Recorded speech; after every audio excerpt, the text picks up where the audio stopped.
por gentileza, sem mais delongas, que os irmãos abrissem suas Bíblias no texto que Paulo escreveu, a carta aos Efésios, capítulo 5. Nós vamos ler dos versículos 15 a 21. Trago e deixo aqui para os irmãos o abraço da Igreja Presbiteriana do bairro Imperial, ali em São Cristóvão, pertinho da Quinta da Boa Vista. Nosso conselho de presbíteros, eu deixo aqui o abraço para os irmãos, abraço fraterno, e que Deus os abençoe. Esse trecho tem um paralelo muito próximo em termos de narrativa, em termos de construção de texto, ali em Colossenses capítulo 3, dos versículos 12 até o 17. Paulo desfere instruções muito semelhantes à igreja de Colossos. E aqui nós temos a ideia muito clara de que a família encontra a sua melhor expressão exatamente quando ela está diante de Deus. E eu não teria receio em dizer que isso deve-se ao fato de a família ser algo do coração do próprio Deus, mas de forma muito particular, estando diante de Deus e em culto a Deus, a família ganha uma plataforma muito especial, particularmente nos dias que nós vivemos em que a família é arranhada, é vilipendiada, é tratada como se não valesse nada, e de todas as formas possíveis a sociedade tenta desfazer do projeto da família. Ocorre que Deus tem as suas regras, e Ele pode fazer as regras, Ele pode cobrar as regras, pelo simples fato de Ele ser Deus. Ele diz o que Ele quer, Ele estabelece os modelos, Ele é soberano para isso. Ele é o doador da vida, Ele é o idealizador da família. Deus, nas suas regras, na sua soberania, estabelece o que é melhor para nós e Ele nos deixa orientações para isso. E nada do que o homem crie, nada do que o homem imagine, nada do que o homem faça em termos de família poderá afastar a ideia de Deus do seu projeto, como sempre foi. A sociedade humana, nossos pensamentos, nossa filosofia, nossas maneiras de ver o mundo podem mudar e mudam, mas Deus é sempre o Deus, Deus é imutável. Nada fará Deus mudar de ideia. Aquela mesma família que Ele propôs desde o início é a família que para Ele é o ideal, e assim será até o final dos tempos. Nós temos nos preocupado com questões muito sérias: relativismo, divórcio, traição, possibilidades de várias verdades, é isso que nós ouvimos aí fora, questões de gênero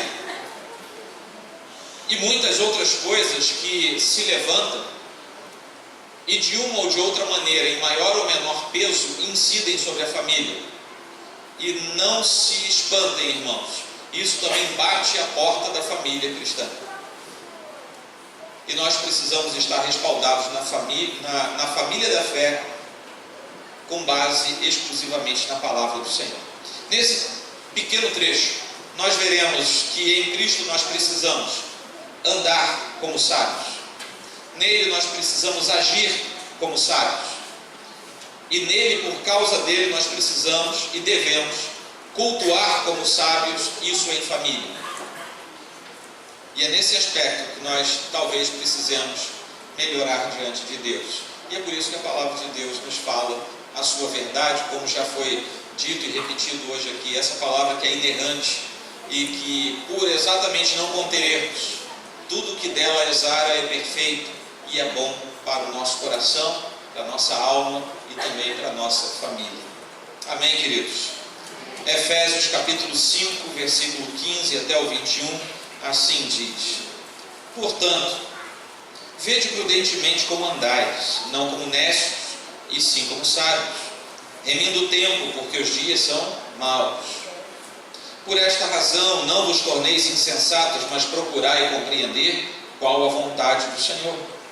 E não vos embriagueis com vinho, no qual há dissolução, mas enchei-vos do Espírito, falando entre vós com salmos, entoando e louvando de coração ao Senhor, com hinos e cânticos espirituais, dando sempre graças por tudo a nosso Deus e Pai, em nome de nosso Senhor Jesus Cristo, sujeitando-vos uns aos outros no temor de Cristo.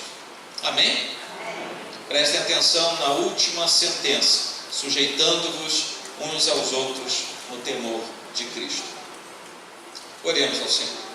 Senhor Deus, estamos diante da Tua palavra, aberta, está sendo exposta ao nosso coração, e eu peço a Deus que o Teu Santo Espírito ilumine a nossa percepção, ilumine o nosso olhar espiritual, que nós sejamos aclarados e acrescidos da Tua formação em nosso coração, que demos hoje, nesta noite, mais um passo em direção à estatura que o Senhor quer para cada um de nós. De mim mesmo, ó Deus, eu não tenho muita coisa, e eu peço que da minha pequenez o Senhor extraia algo de útil para estes irmãos queridos. É como nós oramos, na dependência do Senhor e em nome de Cristo. Amém.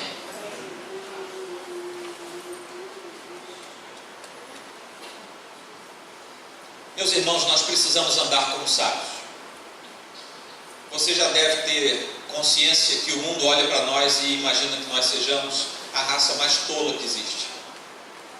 No entanto, quando o Senhor olha para nós e nos vê lavados no sangue do Cordeiro, o que Ele vê é um povo de gente que de tola se torna sábio. Ocorre que nós precisamos andar como sábios, e é isso que Paulo diz, portanto, e ele diz portanto porque ele já vem falando várias coisas. Como você sabe, isso aqui é uma carta, e nós lemos os trechos para pregar por uma questão de tempo. O ideal seria sempre ler a carta inteira. Quem aqui é do tempo da carta escrita deve se lembrar que nós não recebíamos carta por correio. Eu recebi bastante carta por correio. Nós não líamos apenas um parágrafo da carta e guardávamos o resto. Nós líamos a carta inteira. E assim também é com as epístolas.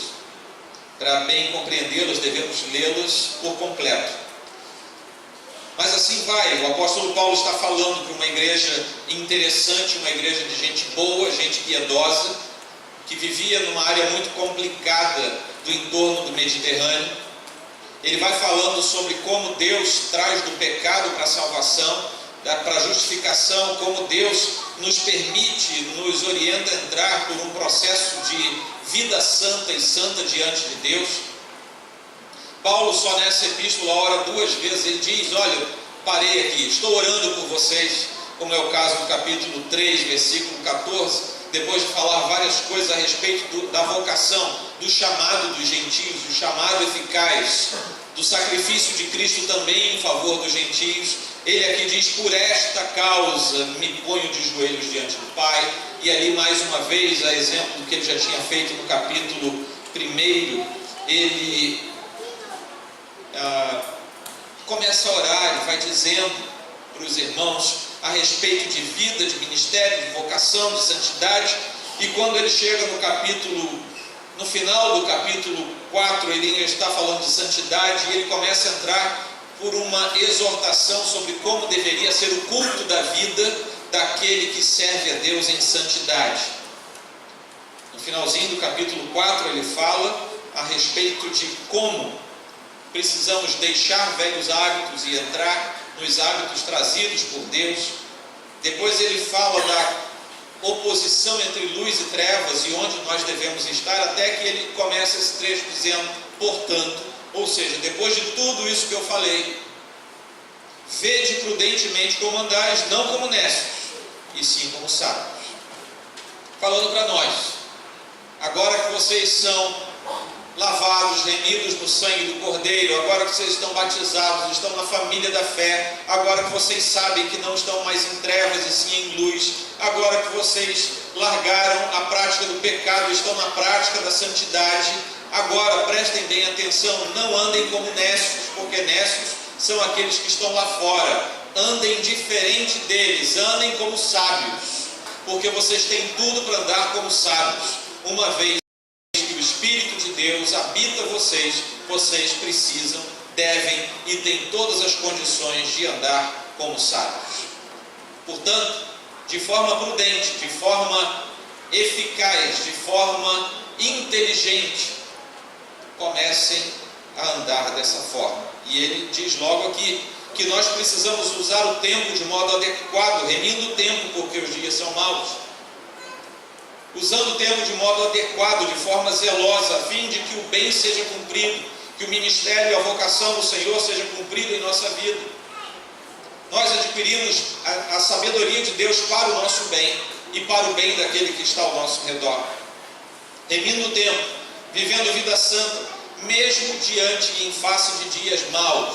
É isso que Paulo está dizendo para os irmãos da igreja de Éfeso. Ocorre que somente sendo sábios e sábios em Cristo, nós conseguimos viver dessa maneira e remir o tempo, ou seja, aproveitar bem o tempo da nossa jornada, da nossa vida, mesmo tendo os dias maus ao nosso redor. E nós sabemos quem são sábios. Sábios são aqueles tornados sábios pela palavra de Deus, como está lá em 2 Timóteo. Paulo falando ao seu pastor auxiliar, ao futuro pastor de algumas igrejas que ele próprio lhe havia designado. Capítulo 3, versículos 14 e 15, Paulo diz a ele: tu, porém, permanece naquilo que aprendeste, e de que foste inteirado, sabendo de quem o aprendeste, e que desde a infância sabes as sagradas letras, que podem tornar-te sábio para a salvação pela fé em Cristo Jesus. O mesmo apóstolo Paulo está dizendo para os irmãos de Éfeso que nós devemos andar como sábios, lá ao escrever a sua última carta, o seu último texto, antes da sua morte. Ele diz e dá a receita do bolo para nós. Como é que nós somos sábios? É através do saber as sagradas letras, o que nos leva à lembrança do texto que diz que o povo do Senhor perece porque lhe falta conhecimento. Portanto, o contrário também é verdade. Se o conhecimento estiver sobre nós, nós não pereceremos, e segundo Paulo nos ensina, seremos sábios para enfrentar aquilo que o mundo traz contra nós, sendo que nós vivemos dias maus. Não se iludam, meus irmãos. Não permitam que a família de vocês esteja iludida. Os dias são perversos. Os dias são malignos. Os dias são maus. E se não estivermos fincados na rocha, haveremos de cambalear. Os dias são maus. Por isso é que ele diz: vede prudentemente como andares, não como necios.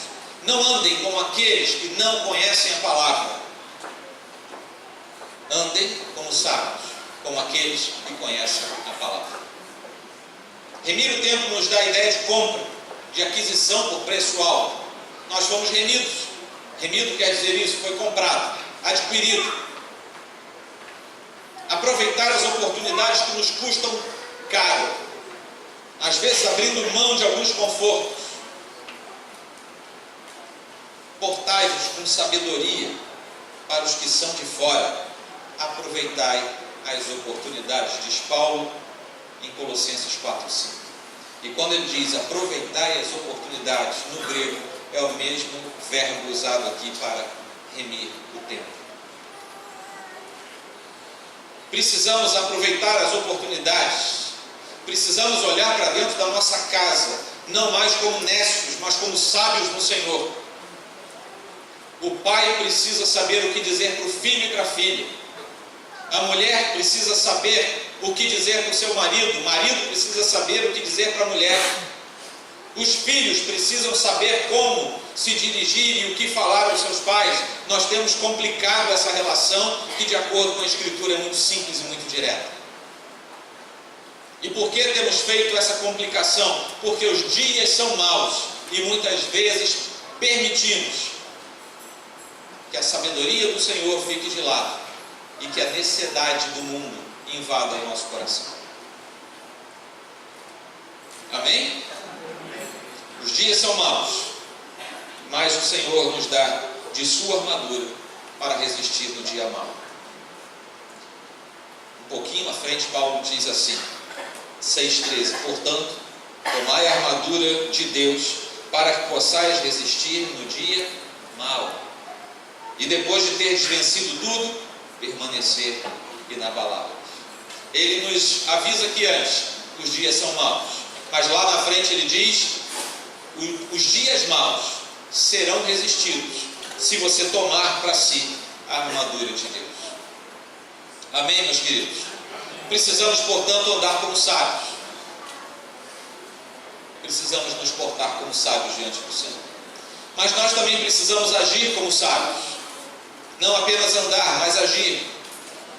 Do 17 ao 21, nós vemos aqui que é necessário compreender a vontade do Senhor, ou seja, a sua palavra, e que é isso que permite que haja o encher do Espírito Santo. Eu não vou falar sobre isso, porque ele diz aqui: e não vos embriagueis com vinho no qual há dissolução, mas enchei-vos do Espírito. Não vou pregar sobre isso na Assembleia de Deus, porque vocês é que têm que me ensinar. Então não vou entrar nesse mérito. Vou falar apenas do que está aqui literalmente. Mas eu não vou me ater agora aos princípios da teologia pentecostal sobre a plenitude do Espírito Santo. Disso os irmãos estão bem informados e doutrinados. Mas aqui a própria sequência do texto nos diz que para nos enchermos do Espírito Santo, segundo esta orientação específica do apóstolo Paulo, nós precisamos fazer 3 coisas. E sim, precisamos agir e não apenas receber. Nós precisamos louvar de todo o coração o Senhor. Vejam bem, mas enchei-vos do Espírito, vírgula, e ele diz como encher-se do Espírito aqui. E ele começa dizendo: falando entre vós com salmos, entoando e louvando de coração ao Senhor com hinos e cânticos espirituais. E quando ele diz que nós já andamos como sábios, precisamos agir como sábios, no topo da sua lista ele diz: precisamos louvar ao Senhor de todo o nosso coração. O Salmo 18, do 46 ao 50, é uma verdadeira ode de louvor ao Senhor. Ele diz assim: vive o Senhor e bendita seja a minha rocha, exaltado seja o Deus da minha salvação, o Deus que por mim tomou vingança e me submeteu povos, o Deus que me livrou dos meus inimigos. Sim, tu que me exaltaste acima dos meus adversários e me livraste do homem violento. Vejam bem o que diz o salmista: glorificar-te-ei, pois, entre os gentios, ó Senhor, e cantarei louvores ao teu nome. É Ele quem dá grandes vitórias ao seu rei e usa de benignidade para com seu ungido, com Davi e sua posteridade para sempre. E aqui estamos nós, somos posteridade do Senhor. É para sempre que nós o louvaremos, porque o que fazemos aqui, meus irmãos, eu vou dizer, como o pessoal mais novo diz, é fichinha. Eu não sei como é que vai ser lá na glória, a palavra não é tão explícita assim, e vocês devem imaginar por eu estar aqui que eu ainda não fui lá. Mas vejam bem, se nós aqui somos elevados nos momentos de verdadeira adoração e louvor ao Senhor, imaginem os irmãos quando estivermos livrados do corpo que nos impede de estar na presença do Senhor e para todo sempre lá estivermos em verdadeiro louvor e adoração, 100% na presença do Senhor. Como haverá de ser isso? Precisamos louvar de coração ao Senhor. Precisamos também dar graças por tudo ao Pai, em nome de Cristo, porque essa é a vontade de Deus. É isso que Paulo fala. Ele não diz dê graças por tudo ao Pai em nome de Cristo toda vez que você se sentir vontade. Ele diz: faça isso, porque essa é a vontade dele. Isso é uma ordem. Não é quando estivermos felizes, arrepiados, alegres, ganhando dinheiro. É por tudo, é em tudo, é no tropeço, é no levantar, é na dívida, é na doença, é em tudo. Por quê? Não queira entender, mas apenas entenda que essa é a vontade dele e obedeça, e você vai ver que os frutos são positivos. Em tudo dai graças, porque esta é a vontade de Deus em Cristo Jesus para convosco. 1 Tessalonicenses 5,18. E a terceira coisa, após ele dizer mais encheios do Espírito, ele diz que devemos louvar, ele diz que nós devemos dar graças, e ele diz que devemos nos sujeitar uns aos outros no temor de Cristo. Aí fica difícil. Porque até aqui, crente que é crente, está indo bem. Aqui, até crente que é crente, para e pensa 3 vezes. Por quê? Porque a nossa natureza caída quer que nós estejamos sempre por cima e o outro por baixo.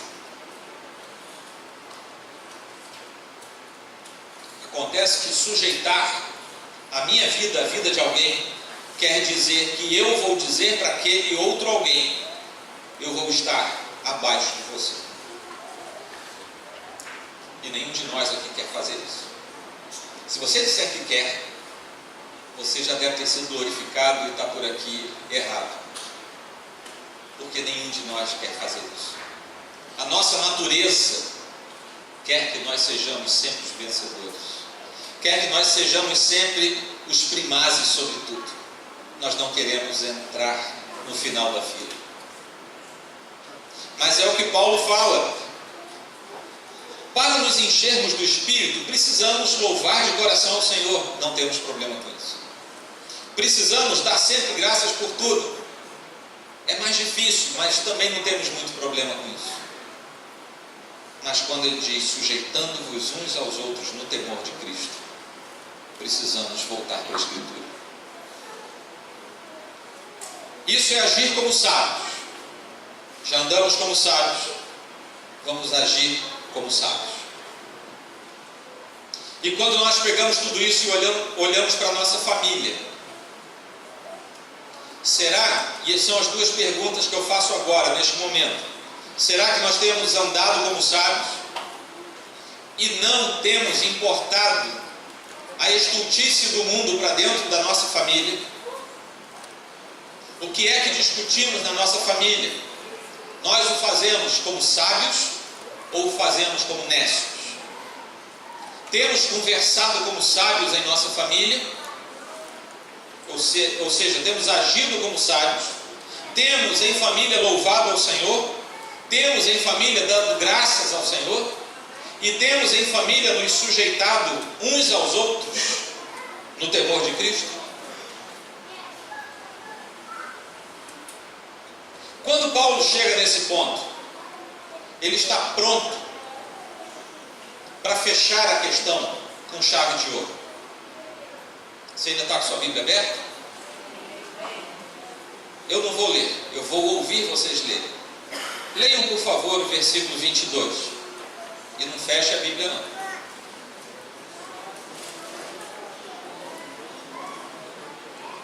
Pode ler em voz alta. As mulheres...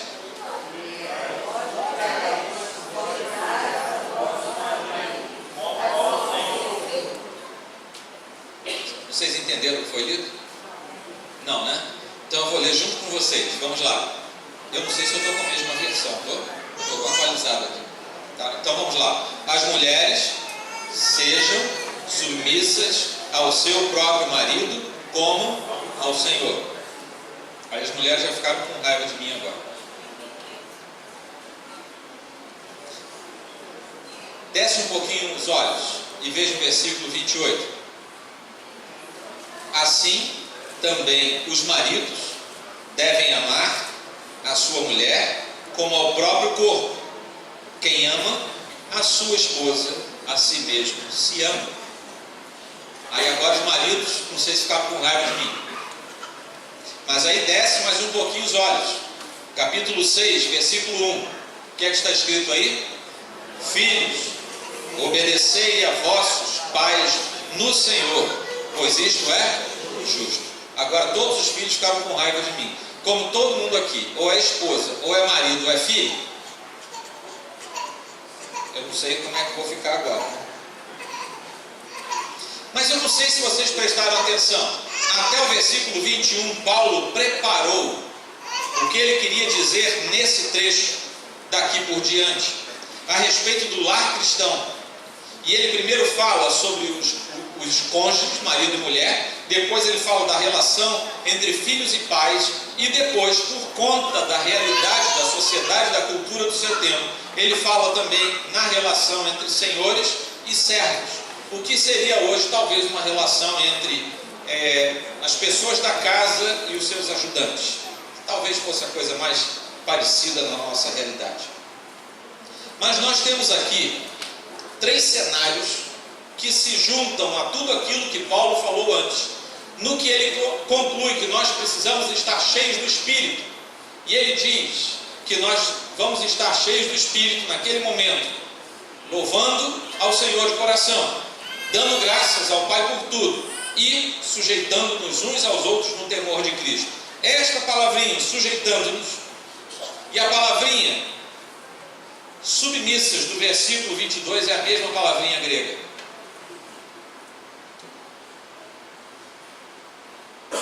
O que Paulo está dizendo para nós é: assim como eu ordenei as mulheres da casa do Senhor que sejam sujeitadas, submissas aos seus maridos, e ele vai explicar aqui de que forma isso se dá.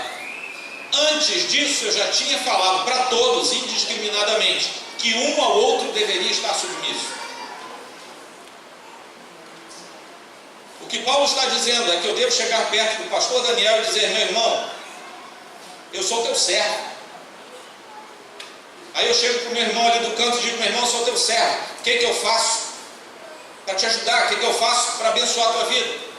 Aí eu chego para adolescente lá atrás e digo: eu sou teu servo. Essa é a ideia de Paulo ao falar sujeitando-vos uns aos outros no temor de Cristo. E se não temermos a Cristo, não conseguiremos fazer isso. Paulo imediatamente emenda para as mulheres: façam, mulheres, façam exatamente isso que eu mandei todo mundo fazer com todo mundo, façam, especialmente com relação aos seus maridos, e só conseguirão fazê-lo se estiverem no temor de Cristo. Só conseguirão fazê-lo se não estiverem importando as coisas nécias do mundo, mas forem sábias segundo a palavra de Deus. Nós temos abandonado a virtude do lar cristão ao importarmos para dentro das paredes da nossa casa a podridão e a falta de temor que estão lá fora. E nós importamos isso pela literatura, pela TV, pelas novelas, pelo rádio, pelas conversas, pelas ideias, pelos pensamentos, pelas influências, pelos vizinhos, por tudo, porque os dias são maus. E tudo que procede do maligno é mau. E tudo que está aí fora jaz do maligno. Ou nós paramos e resolvemos voltar ao primeiro amor dentro da nossa família, ou nós não sabemos o que haverá de ser daqui a 1 ou 2 gerações na nossa posteridade. Mas aí, Paulo prossegue. Versículo 25, ele diz: maridos, amai vossa mulher como também Cristo amou. Ele primeiro faz o comparativo da mulher, como porém a igreja está sujeita, mesmo verbo, mesmo termo grego, sujeitando-nos, sejam submissas, e depois a igreja está sujeita a Cristo. Tudo isso são paralelos em situações diferentes que Paulo usa o mesmo termo grego. Quando Paulo vê para o lado, olha para os homens, ele manda também a informação, ou seja, mulheres que se submetem estão em pé de igualdade com homens que amam. E ele também faz toda a correlação: homens, amai vossa mulher. Como isso aqui está depois do versículo 21, nós também entendemos por inferência direta do texto que só consegue amar a sua mulher como Cristo ama a igreja, o homem que está sob o temor de Cristo. Se ele não estiver sob o temor de Cristo, não conseguirá amar sua mulher e, portanto, não conseguirá amar a si próprio, porque aqui diz claramente: assim também os maridos devem amar a sua mulher como ao próprio corpo. Quem ama a esposa, a si mesmo se ama. Quem abomina a esposa, a si mesmo se abomina. Quem parte a relação e o pacto com a esposa, partiu a relação e o pacto consigo mesmo. Por quê? Porque está fora, afastado do temor de Cristo. É um pecado, meus irmãos, quando nós pegamos um trecho da Escritura, vindicamos sobre ele acusações, depauperamentos, nos recusamos a recebê-lo simplesmente porque não entendemos. Isso aqui é fácil. Paulo fala: você vive sob o temor de Cristo.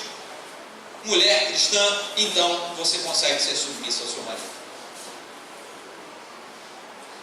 Homem cristão, você está sob o temor de Cristo, então você consegue amar a sua esposa como Cristo amou a própria igreja, como Cristo nos amou, e se preciso for, leve um tiro, uma facada e perca a cabeça por ela, porque Cristo deu a sua vida. Você também pode fazer. Eu não estou falando agora de metáfora, não, estou falando de coisa literal. Fomos chamados para proteger a nossa esposa. E o que nós temos hoje? Um monte de homem efeminado que não consegue nem mais olhar para sua esposa direito. Onde está o temor de Cristo? Mulheres empoderadas e homens efeminados. Isso vem do mundo e entra na família cristã.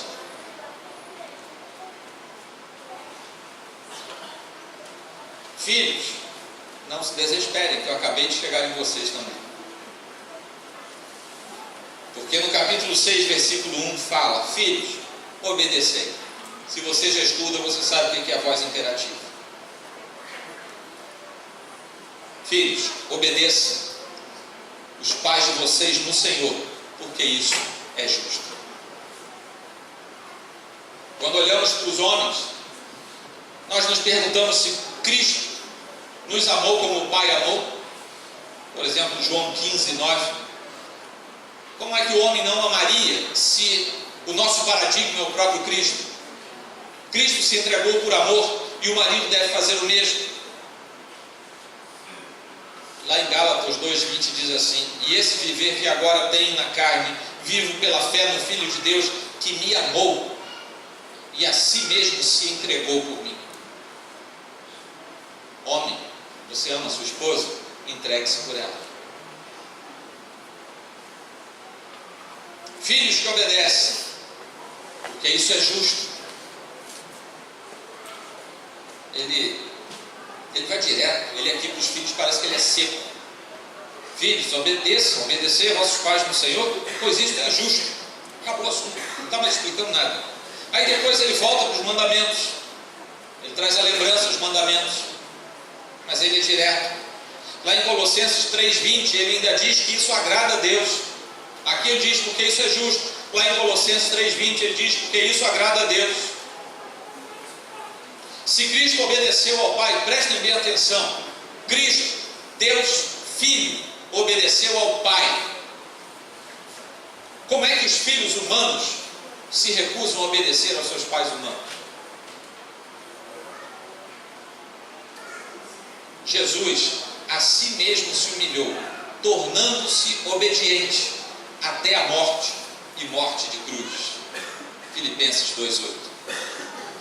Todos esses versículos que eu peguei para fazer paralelo para vocês, são versículos em que o mesmo termo grego é usado. Só para nós vermos que a palavra está falando da mesma coisa. 3 coisas apareceram aqui como relação de uma família que vive sob o temor de Cristo: submissão, amor e obediência. Prestaram atenção? Submissão, amor e obediência. Essas 3 coisas são fundamentais no culto cristão a Deus. E quando nós olhamos para a família no cenário da Escritura, nós vemos o cenário do culto. É exatamente no núcleo da família que os nossos filhos devem ser instruídos na doutrina e na palavra. A igreja ajuda, mas não jogue para a igreja a responsabilidade. A responsabilidade é sua. Você botou no mundo, educa. Botou no mundo, ensina o caminho do Senhor. Eu não sei, no rito da apresentação das crianças, se isso é lembrado, não sei mesmo, que eu não lembro. Mas na nossa igreja, quando os pais trazem seus filhos ao batismo, nós fazemos algumas perguntas constitucionais e confessionais, e uma delas é: você declara diante de Deus e da igreja que vai criar seu filho, ensiná-lo a ler e escrever, para que assim possa ensinar-lhe as sagradas escrituras e ensiná-lo a andar no caminho de Deus? É dever nosso, dos pais, ensinar aos nossos filhos o caminho em que devem andar, porque quando estiverem na adolescência e na juventude, não se apartarão dele. Não é isso que a gente aprende lá? Em família, Deus estabeleceu exercício para as partes. E se você me perguntar assim, por que ele não falou para o homem ser submisso, para o filho amar e para o homem obedecer? Todos nós temos que fazer todas as coisas, porque vejam bem, isso aqui vem depois da ordem de Paulo, de todos nós nos sujeitarmos a todos nós. Talvez, agora uma ilação minha, pessoal, talvez Paulo tenha separado essas três ações de submissão, amor e obediência para mulher, homem e filhos, porque ele sabe do grau de dificuldade que isso representa.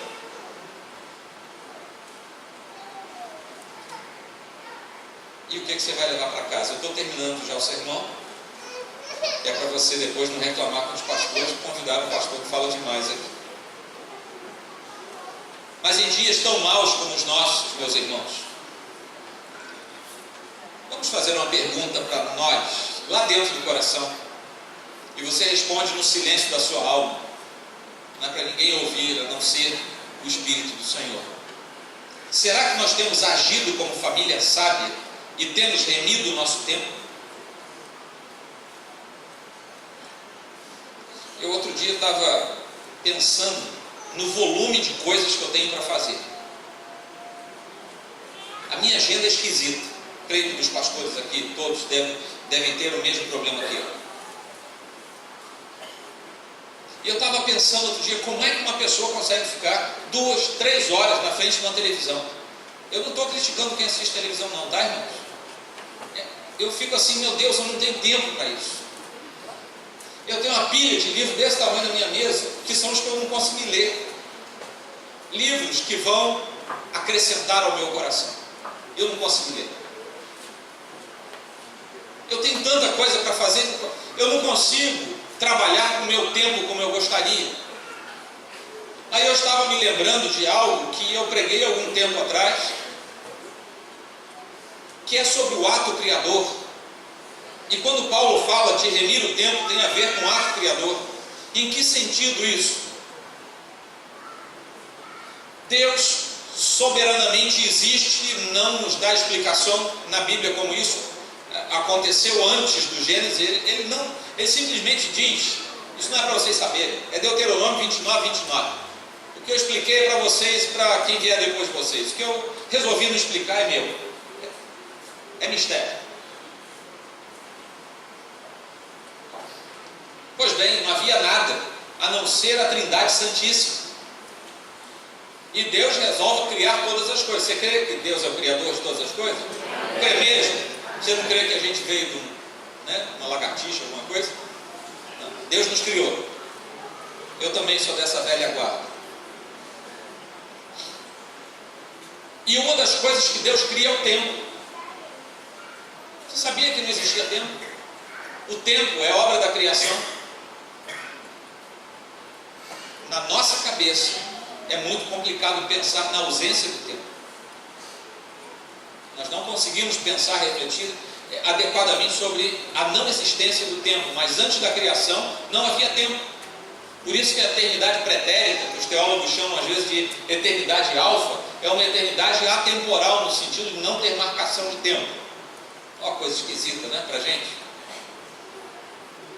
Mas aí Deus cria todas as coisas, pega o homem e diz assim: tudo que foi criado está sujeito a vocês. Lá atrás, vejam bem como é que aqui Paulo começa a repetir determinadas coisas.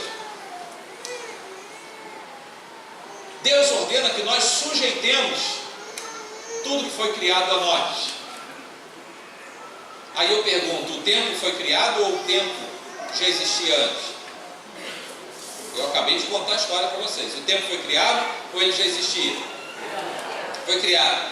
Aí Deus diz: sujeitem tudo que foi criado a vocês. O tempo está nisso ou está fora disso? Hein? Está nisso. E vocês já notaram como nós somos escravos do tempo? Sabe o que isso quer dizer? A mesma coisa que se eu pegasse uma árvore, um animal, o astro sol, e me inclinasse diante dele. Eu me sujeitar a algo criado por Deus é pecado de idolatria. E nós nos sujeitamos ao tempo. Temos que ter cuidado. É isso que Paulo fala, remindo o tempo. Passem a dominar o tempo. Não deixem que o tempo domine vocês. Nesses dias maus, será que nós temos remido o tempo na qualidade da nossa família? A nossa dedicação de uns aos outros tem agradado a Deus dentro do círculo familiar? Nós dedicamos mais atenção aos nossos filhos e cônjuges, ou ao Facebook, ao WhatsApp, à TV, à internet?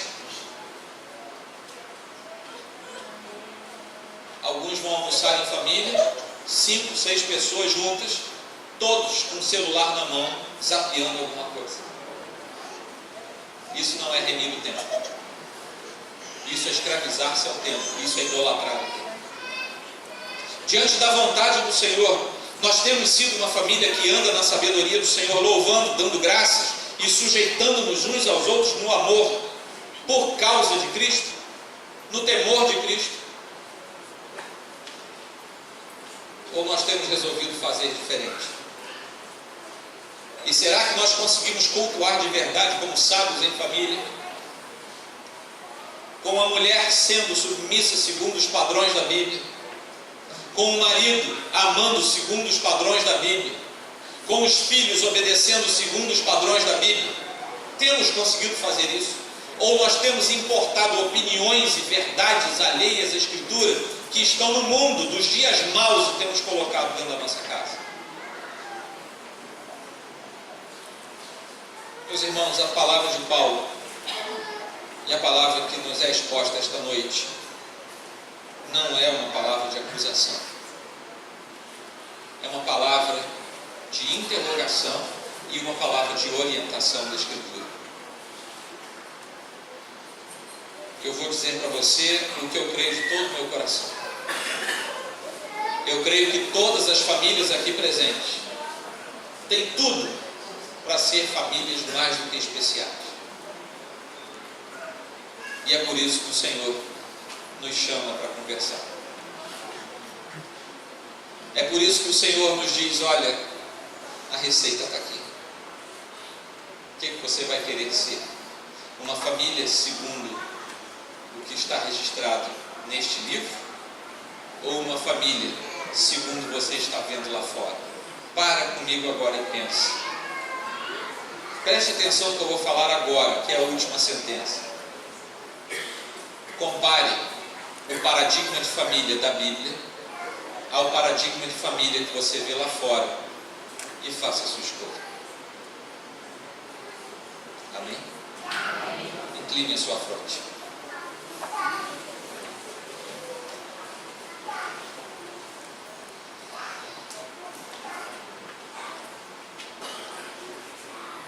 Senhor Deus, diante do Deus Criador Todo-Poderoso, nós estamos agora. E nós sabemos disso porque alguns reunidos em Teu nome, e o Senhor já nos garante presença certa. A Tua palavra foi aberta e o nosso coração acolheu a Tua palavra. Permita-nos, ó Deus, que aquilo que nós depreendemos na nossa cognição, no nosso entendimento, não fique apenas ali no ambiente da razão. Não permita também o Senhor que as falas do mundo, como aquele terreno com pedras ou com espinhos, corroa a semente que veio da Tua palavra nesta noite. Mas permite-nos, ó Deus, que a semente que foi lançada a nossa mente desça até o nosso coração e ali germine e dê frutos, nossas famílias no Senhor sejam diferentes das famílias do mundo. Impede-nos, ó Deus, do caminho nefasto pelo qual as famílias do mundo estão trilhando.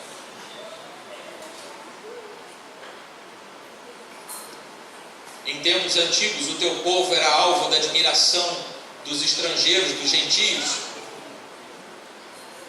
No início da igreja, romanos e gentios ficavam admirados como é que tantos passavam fome e enfermidade e nudez, e havia um povo esquisito, chamado de cristão, que cuidava um do outro. Ninguém passava fome, não havia nudez, e todos eram alegres em Cristo. Permita-nos o Senhor viver isso com relação à nossa família, e quando o mundo olhar para nós, que o mundo veja famílias alicerçadas, equilibradas e fundamentadas em Cristo, em que mulheres, homens e filhos assumam para si o papel que a Escritura nos dá. Eu peço isso ao Senhor, na dependência do Teu Santo Espírito, e quando peço por meus irmãos, eu também peço por mim. É como oro juntamente com todos esses Teus filhos, no nome santo de Cristo. Amém. Obrigado, que Deus a todos abençoe.